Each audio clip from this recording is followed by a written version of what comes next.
అప్పట్లో పరిస్థితులు చుట్టూ ఎలా ఉన్నా కూడా మీరిద్దరు ఒకరితో ఒకరు ఖచ్చితంగా ఉండాలి, జీవితం పంచుకోవాలన్న ఆలోచన విజయ నిర్మల్ గారు. కృష్ణ గారిలోని ఏ అంశం చూసి మీరు అంత బోల్డ్ స్టెప్ తీసుకోగలిగారు? అలాగే కృష్ణ గారు మీరు కూడా. అన్ని రకాలుగాను తనలో మంచి గుణాలు ఉన్నాయి, అదే నన్ను అట్రాక్ట్ చేసి. నాకు అదే కృష్ణ గారు ఏంటంటే, ఇప్పుడు మామూలుగా షార్ట్లో ఉన్నప్పుడు హీరోయిన్తో చాలా యాక్టివ్గా యాక్ట్ చేస్తారు. శ్రీదేవి పెద్ద పెద్ద హీరోయిన్స్తో యాక్ట్ చేస్తున్నారు. స్టార్ట్ అయిపోగానే తన పని ఏమిటో తను క్వైట్గా ఉంటారు. అలాగే ఎంతమంది ఉంటారో నాకు తెలియదు. అది మెయిన్గా అసలు లేడీస్కి ఆయన ఇచ్చే రెస్పెక్ట్ నాకు చాలా నచ్చింది.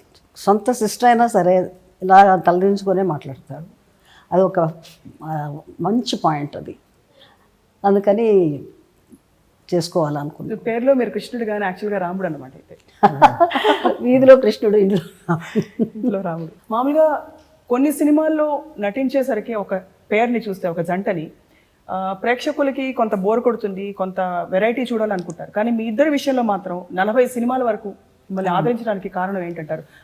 బహుశా ఆ కెమిస్ట్రీ, ఒక తెలియని ఒక విధమైన అన్యోన్యత కనిపించేది మీద. మొదట్లో మేమిద్దరం యాక్ట్ చేసిన సినిమాలు సక్సెస్ అయినాయి. తర్వాత ఒకే సంవత్సరంలో మేమిద్దరం కలిసి 10 సినిమాలు యాక్ట్ చేసినప్పుడు ఈ మొనాటనస్గా ఫీల్ అయ్యి జనం మీరిద్దరు యాక్ట్ చేస్తే సినిమా సక్సెస్ అవ్వదు అని కూడా మాట్లాడారు.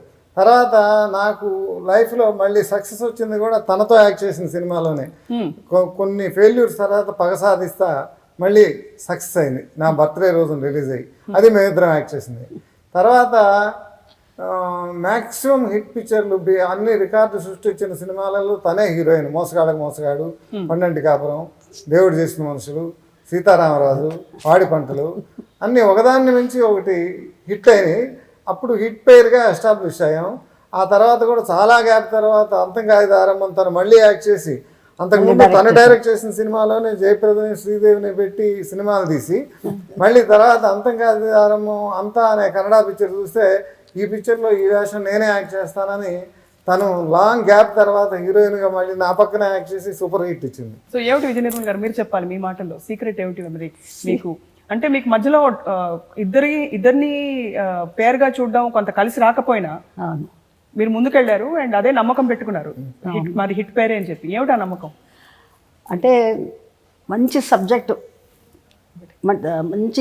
పడితే డెఫినెట్గా మీ ఇద్దరు సక్సెస్ అవుతామని డిసైడ్ చేసుకున్నాను. అందుకోసం వెయిట్ చేసి మళ్ళీ మంచి సబ్జెక్ట్ దొరికింది నాకు. దానివల్ల నేను మళ్ళీ ఎంటర్ అయ్యాను. ఇప్పుడు సీతారామరాజు రిలీజ్ అయిన తర్వాత సంవత్సరన్నర పాటు 14 పిక్చర్లు ఫెయిల్ అయినాయి నేను యాక్ట్ చేసినాయి. అది డిఫరెంట్ హీరోయిన్స్తో. తర్వాత మళ్ళీ పాడి పంటలు విజయ నిర్మల్ హీరోయిన్గా యాక్ట్ చేసిన సినిమా సూపర్ డూపర్ హిట్ అయింది. అది కమ్బ్యాక్ అనమాట. మళ్ళీ 14 పిక్చర్లు ఫెయిల్ అయినప్పుడు ఇక మన పని అయిపోయింది అనుకున్నారు అంతా. మళ్ళీ పాడి పంటలు సొంతంగా తీసి బాగా కాన్సన్ట్రేట్ చేసి ఒకటే షెడ్యూల్లో మొత్తం ఆంధ్ర లొకేషన్స్లో తీసాం ఆ పిక్చర్ 25 వీక్స్ పోయింది.